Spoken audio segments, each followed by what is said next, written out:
an email from Case, K-A-C-E, and no last name, and maybe there's a reason for that. But, you know, he you know, we talked here not long ago about mud show wrestling. What is a mud show?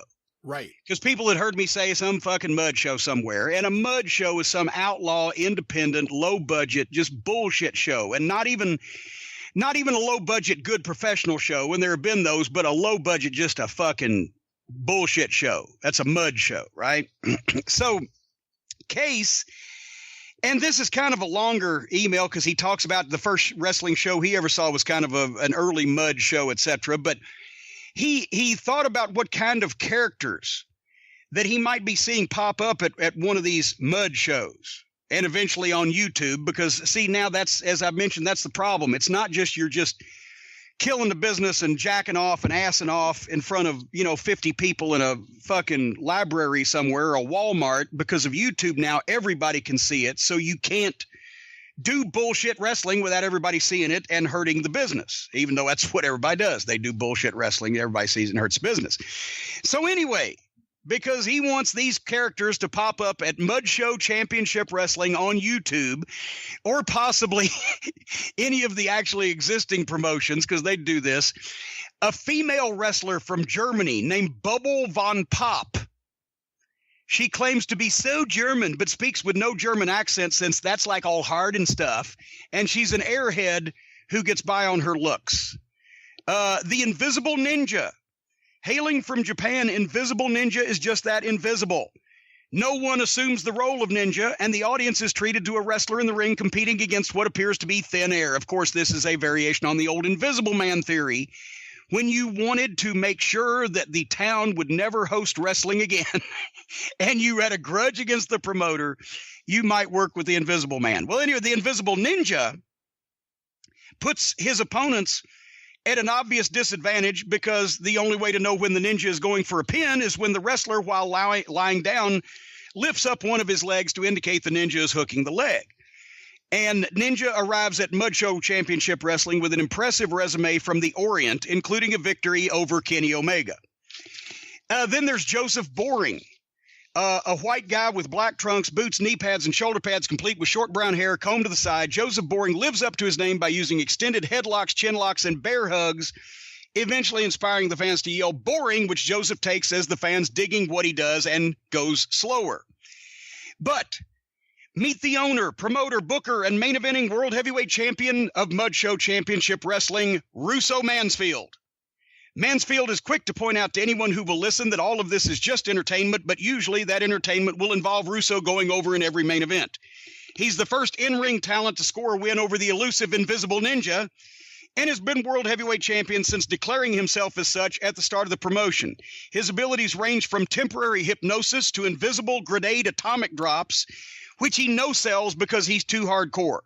In his prime, Mansfield had enough ability to do jobs on TV for major promotions, which segued to him starting his own major league so he could show that all of those one-sided losses on TV to real talent were just flukes.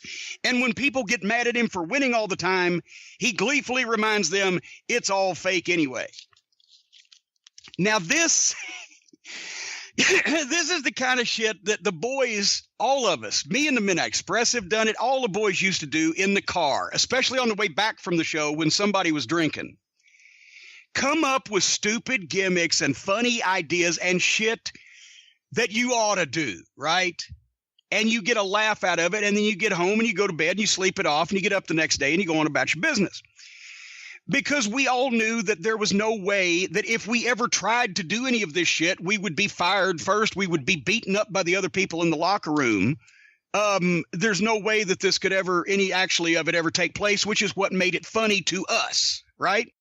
But this, when you think about it, is that really that far from an actual show? What I just read, is that far, Brian, from an actual show that is presented as professional wrestling in some places these days? I guess. I don't know. Let me answer that, because I've got evidence of a show recently. Recently? As in February 17th, that was presented as professional wrestling. You tell me which is stupider. what this fucking fan just made up as a joke or what these blithering dipshits actually presented as a pro wrestling show. And it's February 17th in Philadelphia. Why not? Chikara I didn't even know they were still doing this. It's a bunch of guys. Well, they ran National Pro Wrestling Day. So maybe that's the one day of the year they come back like, you know, it's like the goddamn, the Purge or whatever, where one day a year are fucked. But anyway. National Pro Wrestling Day. How come no one told me about that? Well, because when they started it 5 years ago, Ring of Honor even sent a match because it was like 12 or 13 independent promotions sending a match to support pro wrestling or whatever. And Delirious, likes the Chikara folks, and I like Delirious, so we sent a match, but it was like 12 or 13 promotions. Now, I don't know what the fuck this is 5 years later, but the point is, for those of you who don't know, and I met some of the guys, and they're very nice guys, but it's a bunch of guys that don't look like much, and physically or charismatically or whatever, that dressed up like lucha guys and had funny names. That's where you need to know. It's pretty much where we're at. This was a show presented in Philadelphia, February 17th by Chikara. World Grand Prix qualifying match. Cornelius Crummels and Sonny Defarge defeated the Beach Bums, TJ Crawford and Freddie Flamingo IV.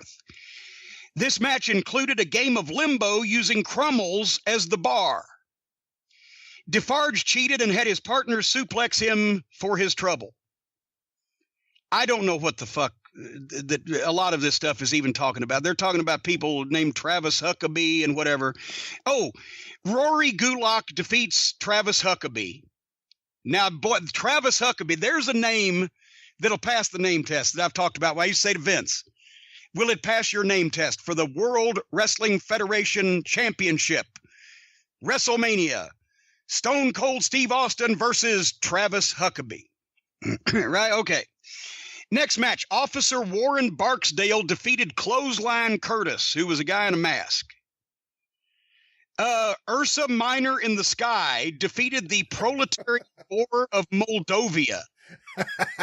Where's Bubble Von Pop when you need her? Well, it's coming up in the next match. Here's another World Grand Prix qualifying match for the tag tournament. I thought at first it was Janelope, but I guess it's Janelope because it's a girl and a guy. Penelope Ford and this Joey Janela idiot that fucking does all the goofy shit where he throws himself through broken glass and doesn't, I don't know what the fuck. He's some goddamn apparently brain damaged kid from the Northeast that just does this because it's fun. And I guess they name shit after him when they run the shows because the people like him because he does stupid shit. So a guy and a girl beat Zyber Hawks 2000, who are Silverhawk and Razorhawk. So a girl and a guy beat two guys. Ophidian defeated Frightmare in a submission match. The Creatures of the Deep, who are Oceana, Murloc, Cajun Crawdad, and Hermit Crab, defeated the Throwbacks, Hype Rockwell, and Fire Ant. In the Young Lions Cup match, I know we've been anxious to find out what's going to happen here. The Whisper with Snow Troll defeated Tony Deppen. Then I don't know what to tell you. I don't know what the fuck. The Whisper won with a new finisher, which looked like a Vertebreaker Death Valley Driver hybrid. Of course. So that'll put butts in seats. The Closers defeated Los Ice Creams in 2 straight falls. And for the Chikara Grand Championship, Oleg the Usurper defeated Juan Francisco de Coronado by disqualification. I'm sorry. Is it any wonder why that everyone laughs and scoffs at anybody who tries to present serious wrestling now when they get shit? And this is just one show I've talked about. If just read up and down the names of the people on any card and tell me that these guys, they're not even serious about they know they're never going anywhere. They just want to get in the ring and play wrestler. I have people email me all the time. I'm going to wrestling school starting next week, and I've already got ideas for my gimmick. So but the stuff that the people make up and send to me as comedy is not as stupid as the shit they really put out in front of people. Fuck all of you fucking motherfuckers. How's that? It used to be that when people would come up to you like 25 years ago, 30 years ago, and they would say, you like that wrestling stuff? You would kind of put your head down a little bit and be like, well, you know, I like it. I enjoy it. I consider it great. However you would defend yourself, you would try. Now, when people come up to you and go, do you really like that wrestling stuff? The answer is, well, not the current stuff. I like the old stuff, the way it used to be. That's become acceptable. Because before, the only reason that they had for you not liking it, don't you know it's fake? Because the people that couldn't get over whether it was predetermined or not, and even then some of them, you'd hook them with the right people. That was the only reason. It wasn't like, well, it's silly or stupid or they grab each other's dicks or nobody ever said who could ever believe that shit. Like when they're throwing each other around with the fucking hand grenades or whatever. The only thing that now that they can't scoff at you about it, well, don't you know it's fake? Because everybody knows it's fake now. For fuck's sake. And it's so obvious it's fake, and it's so obvious it's silly. That's why nobody's drawing any fucking money. And once again, everybody under 30 is going to go, oh, well, goddamn, Ring of Honor is now averaging 1,200 people per show. Fuck, Jonesboro, Arkansas averaged 1,200 people every Saturday night. 30 years. That's not an impressive number. I'm not impressed by Vince's numbers. I'm not impressed by anybody's numbers because I've seen lots bigger numbers. And not for a long fucking time. For fuck's sake. This is not a thriving business. This is a wonderful niche market now because of jackoffs like that get in the ring and play around, and because of the people who present it as being silly, stupid fodder for people to fucking be, laugh at. That's why we're the big company draws 6,000 or 8,000 or 10,000 for TV tapings, and maybe, and nobody else gets within a fucking mile of that. Good Lord.